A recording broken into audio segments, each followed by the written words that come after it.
প্রেমিককে ছেড়ে মিঠুনের সঙ্গে প্রেম, বিয়ের তারিখও পাকা হয় মমতা শঙ্করের। কেন পারলেন না এক হতে? বিস্তারিত থাকছে আজকের এই প্রতিবেদনে। তো বন্ধুরা, অবশ্যই সম্পূর্ণ প্রতিবেদনটি দেখুন। চ্যানেলে নতুন থাকলে চ্যানেলটিকে সাবস্ক্রাইব করে পাশে রাখা নোটিফিকেশন আইকনটি অল করে রাখবেন। একসময় মিঠুন চক্রবর্তীর সঙ্গে প্রেম ছিল অভিনেত্রী মমতা শঙ্করের। দুজনের প্রেম জানত দুই বাড়ির লোকও, এমনকি বিয়ের তারিখও পাকা হয়ে গিয়েছিল তাদের। তবে হঠাৎই সরে যান দুজনে। কাকতালীয়ভাবে মমতা শঙ্কর বিয়ের পিঁড়িতে বসেন 1978 সালে। আর ওই বছরই ছিল মিঠুন চক্রবর্তীর প্রথম বিয়ে। এই সম্পর্ক নিয়ে আগেই লিখেছেন মিঠুন আমার নায়িকারা বইতে। এবার মুখ খুললেন বর্ষিয়ান অভিনেত্রীও এক সাক্ষাৎকারে। মমতা শঙ্কর নিবেদিতা অনলাইনকে জানালেন, বাপিদার সঙ্গে আমার তখন বিয়ের কথা চলছিল। এরপর মৃগয়া শুটে আলাপ হয় মিঠুনের সঙ্গে। বাপিদার সঙ্গেও মিঠুনের আলাপ করিয়েছিলাম আউটডোর শুটে যাওয়ার আগে।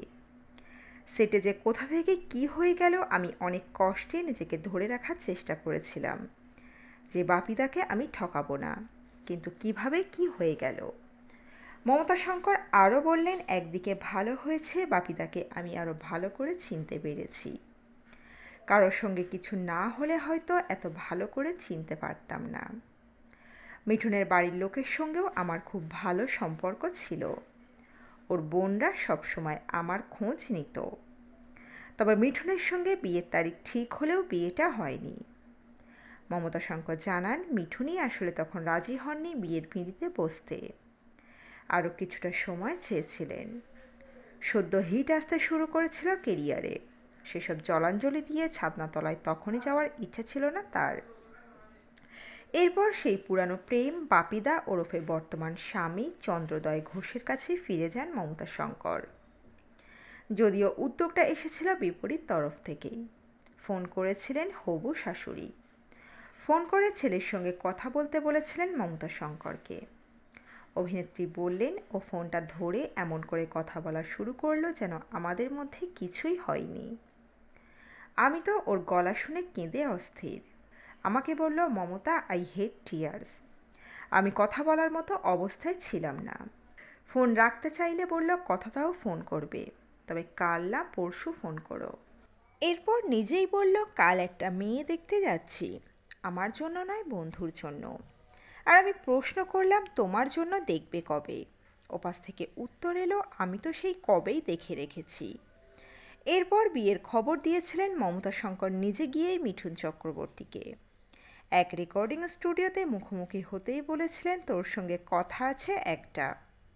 বুঝে নেন মিঠুন নিমেষে। বলেন, কি বলবি, বিয়ে করছিস তো? আমিও বিয়ে করছি। একই বছরে মিঠুন বিয়ে করেন হেলেনাকে। আর মমতা শঙ্কর বিয়ের পিঁড়িতে বসেন তার প্রথম ভালোবাসার সঙ্গেই। শুধু দেরিতে বিয়ে করতে যাওয়াই কি ছিল বিয়ে ভাঙার কারণ? তুমি নাকি বম্বেতে গিয়ে মিঠুনের সঙ্গে সারিকা সহ আরও অনেকের সম্পর্কের আভাস পেয়ে ফিরে এসে এই সম্পর্ক থেকে বেরিয়ে আসতে চেয়েছিলে? প্রশ্ন করা হয় এই সাক্ষাৎকারে মমতা শঙ্করকে। একটু চুপ করে থেকেই অভিনেত্রী উত্তর দেন, এগুলো হয়েছিল ঠিকই, তবে মিঠুন আমাকে পরে বলেছিল এগুলো তখন ওর কেরিয়ারের জন্য করতে হয়েছিল। সেরকম কিছু ছিল না ওই সম্পর্কগুলোতে, তবে সেই সময় ওটা একটা ট্রমা ছিল আমার কাছে। তবে দুই প্রাক্তন মমতা শঙ্কর আর মিঠুন চক্রবর্তী এখন সত্যিকারের ভালো বন্ধু, সাথে একজন ভালো সহকর্মী। প্রজাপতি ছবিতে কাজ করেছেন তারা, যেখানে তাদের কেমিস্ট্রি খুব পছন্দ করেছিলেন দর্শকরা। আমরা চাইব আবারও এই জুটি যেন পর্দায় ফিরে আসে। বন্ধুরা, আপনারা কি বলেন?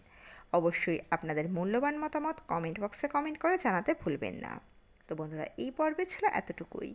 দ্রুত ফিরে আসছি এরকমই নতুন কোনো আপডেট নিয়ে। অজানা গল্প চ্যানেলের সঙ্গে থাকার জন্য সকল দর্শক বন্ধুকে অসংখ্য ধন্যবাদ। দেখতে থাকুন, চোখ রাখুন অজানা গল্প চ্যানেলে।